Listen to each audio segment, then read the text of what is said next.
బాధితులను స్వయంగా తీసుకొచ్చి ప్రెస్ క్లబ్ లో ప్రెస్ మీట్ పెట్టారు. దీని ద్వారా ఏం చెప్పదలుచుకున్నారు? Yeah, thank you media.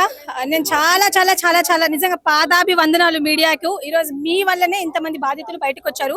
చాలా మంది మీడియా వాళ్ళు ఎవరెవరైతే ఎక్కడెక్కడైతే డబ్బులు తీసుకున్నారో అక్కడికి వెళ్ళి మరి వాళ్ళ దగ్గర నుంచి మీరందరూ వీడియోస్ తీసుకొస్తున్నారు.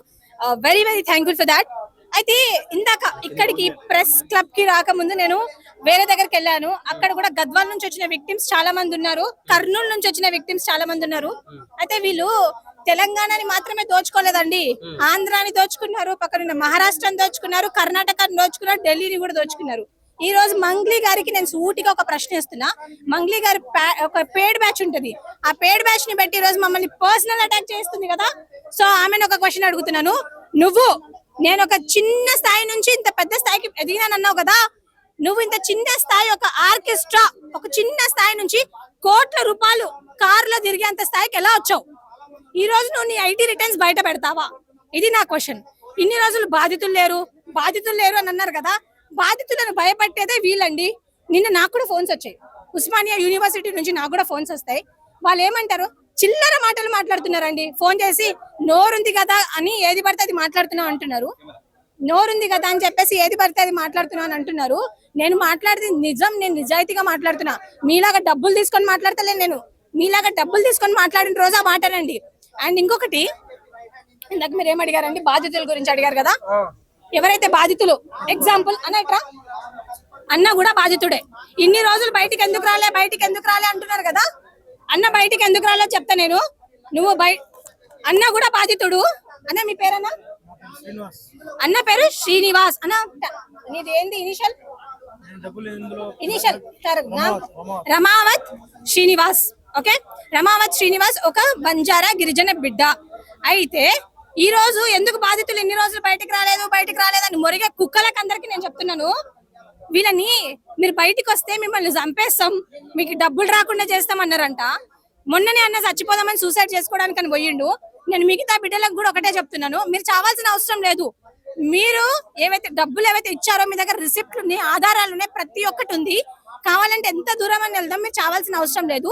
ఈ రోజు పతాక బాధితులు లేరు అంటున్నారు. అసలు మంగ్లీ ఒక గిరిజన బిడ్డ, ఆమె ఎటో దేశానికి మమ్మల్ని తీసుకొని పోయింది అంటున్నారు. మరి మేము గిరిజన బిడ్డలం కాదా? నేను గిరిజన బిడ్డ కాదా? గిరిజన కమ్యూనిటీకి పేరు వచ్చిందంట. నేను ఒకటి చెప్తా అండి, మంగ్లీ గారి వల్ల మా గిరిజనులకు బెనిఫిట్ ఉంది. మా గిరిజనులను ఎక్కడికో తీసుకొని పోయేది అన్నారు కదా. సరే, నువ్వు చెప్పిందే నిజం అనుకుందాం. కానీ ఇదే గిరిజన బంజారాలు నీ పాటలు వినకపోతే, నీ పాటలు చూడకపోతే ఎవరమ్మా నువ్వు?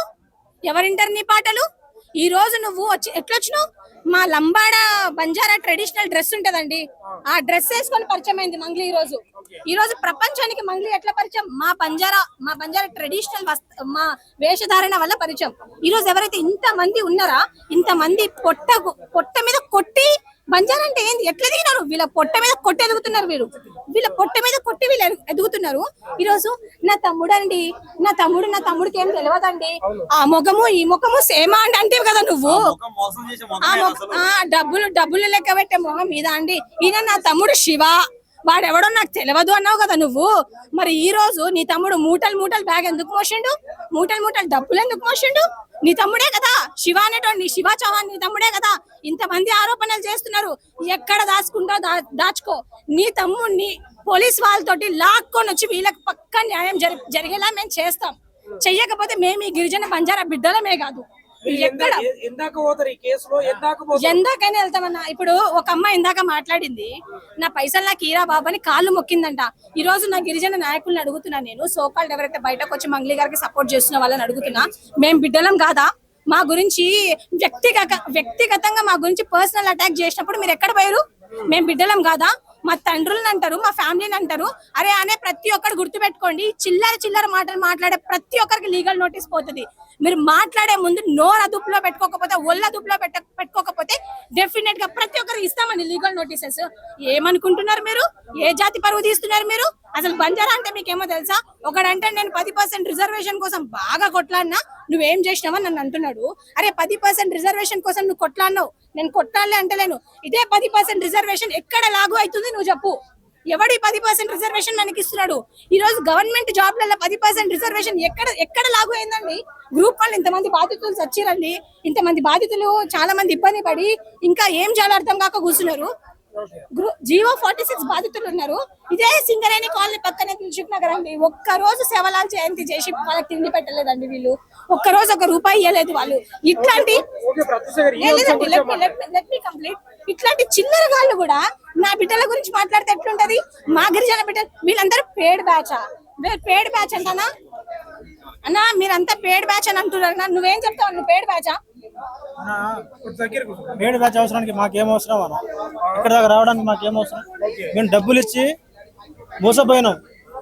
ఈ దందా అని చెప్పి మాకు ఇది చెప్పి ఎక్స్పోర్టింగ్ ఇంపోర్టింగ్ అని చెప్పి మంగళదారితో బిజినెస్ ఉందని చెప్పి మా ఊరికి తీసుకురావడం, అక్కడ ఆఫీస్ ఓపెన్ చేయడం అని ఏదో ఒకటి చెప్పి మమ్మల్ని నమ్మబలికిండు. మంగళి మా ఊరికి వచ్చిందన్నా. మంగళి గారు ఆఫీస్ కి వచ్చేవాళ్ళు ఇప్పటికి 2-3 సార్లు వచ్చారని ఎవరైతే మధు ఉన్నారో, మధు గారు డ్రైవర్, మధు గారు నమ్మకస్తులే చెప్తున్నారు. రిసిప్ట్లు కూడా బయట పెడుతున్నారు. మంగళి గారు, hello media please focus this. Mangali గారు ఫస్ట్ ప్రెస్ మీట్ లో ఏమన్నారు? నాకు రమావతి మధుకు సంబంధం లేదు అన్నారు. మరి మంగళి గారు సంబంధం లేనప్పుడు 3-4 సార్లు వాళ్ళ ఇంటికి వెళ్లాల్సిన అవసరం ఏముంది? ఏం సంబంధం ఉంది? ఈ రోజు మంగళి గారి కోసమని చొక్కాలు ఇప్పుకొని అమ్మో మంగళి మంగళి మంగళి అని కొట్టుకుంటారు కదా. మంగళి మా గిరిజన బిడ్డ అని కొట్టుకుంటారు కదా. వాళ్ళని అడుగుతున్నా, మీకు మంగళి గారికి ఏం సంబంధం ఉంది? అరే ఒకడు ఉంటాడు ఊకే ప్రెస్ మీట్ పెట్టి అరుస్తుంటాడు అనమాట. వాడిని అడుగుతున్నా, నేను ఆ పేడ్ బ్యాచ్ ని అడుగుతున్నా. నేను మంగళిని క్వశ్చన్ చేస్తున్నా, నీకు సంబంధం ఉందా లేదా?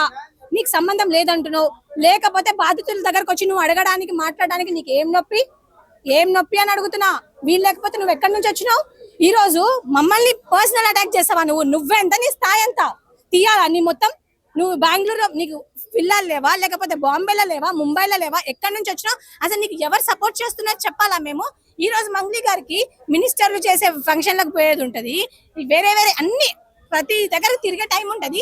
అదే మా గిరిజన బిడ్డలు ఆమెని అక్క ఒక చిన్న మీటింగ్ వచ్చి పోవక్క అంటే, నేను గల్లీ చేసేదాంట్లో నేను రాను, నేను పెద్ద సెలబ్రిటీ అంటే కదా నువ్వు. మరి సెలబ్రిటీ ఏం? నీ సెలబ్రిటీ స్టేటస్ దేనికమ్మా? ఇట్లా జనాలని యాగం చేయడానికి నీ సెలబ్రిటీ స్టేటసా? నేను the police department, investigation department కూడా ఒకటే కోరుకుంటున్నా. ఇంకో విషయం అండి మర్చిపోయినా, మా మంగళి గారు అంటారు నేను బాధితుల తరపున ఉన్నా, నేను బాధితులకు హెల్ప్ చేస్తున్నా అన్నావు కదా. మరి బాధితులు ఇంతమంది ఉన్నారు, ఇంతమంది తరపున నువ్వేమైనా అడ్వకేట్ ని పెట్టినావా? ఇప్పటి వరకు మీడియా అడుగుతున్నా, నేను పెట్టిందా? మంగళి గారు అడ్వకేట్ ని బాధితుల తరపున పెట్టిందా? అన్నా నీ తరపున ఏమైనా అడ్వకేట్ ని పెట్టిందా మంగళి? మీ దగ్గరకు వచ్చి మాట్లాడిందా మంగళి గారు? మరి మాట కూడా ఎందుకు అనాలి? ఎవరనమన్నారు? ఎవడన్నా అడిగిన మాట ఎందుకు డైవర్ట్ చేస్తుందండి? నేను అదే చెప్తున్నా కదా. వీళ్ళ కడుపు మీద కొట్టి ఈ రోజు మంగళి గారు ఆ స్థాయికి వచ్చారు. ఆల్రెడీ చాలా మంది చనిపోయారు. ఈ శివ చౌహాన్ అనే ఈ దరిద్రుడి వల్లనే వీళ్ళందరికీ ఈ పరిస్థితి పట్టింది. రేపటి రోజు ఏవైతే డబ్బులు తీసుకున్నారో, ఎక్కడ పెట్టారో చెప్పకుండా వీళ్ళకి ఇవ్వకపోతే మాత్రం పరిణామాలు చాలా ఘోరంగా ఉంటాయి. మీరు ఎవరైతే పెయిడ్ బ్యాచ్ అంటున్నారో వాళ్ళే మీరు ఫేమ్ కోసం మంగళిని పదే అంటారు తప్ప మంగళి ఎక్కడ డైరెక్ట్ ఇన్వాల్వ్మెంట్ లేదు. సేమ్ మళ్ళీ గిరిజన సంఘాల పేరు చెప్పి మీరు అంతా చేస్తున్నారు, డివైడ్ చేసుకుంటూ మీరు ఫేమ్ కోసం ట్రై చేస్తున్నారు. నేను ఈ చిల్లర గిల్లర్ వాళ్ళు మాట్లాడే మాటలు నేను పట్టించుకోను. ఎందుకంటే ఈ రోజు గవర్నమెంట్ ఎంప్లాయీస్ ఉంటారు. గవర్నమెంట్ జాబ్ చేసేటోళ్ళకి ఇన్నోవా ఫార్చునర్ కార్లు లేవు, వీళ్ళకి ఇన్నోవా ఫార్చునర్ కార్లు ఎట్లా వచ్చినాయి? నేను ఒకటే రిక్వెస్ట్ చేస్తున్నాండి ప్రభుత్వాన్ని కానీ ఎవరినైనా కూడా, వీళ్ళకు న్యాయం చేయండి. That's it. థ్యాంక్స్ అండి, థ్యాంక్ యూ సో మచ్.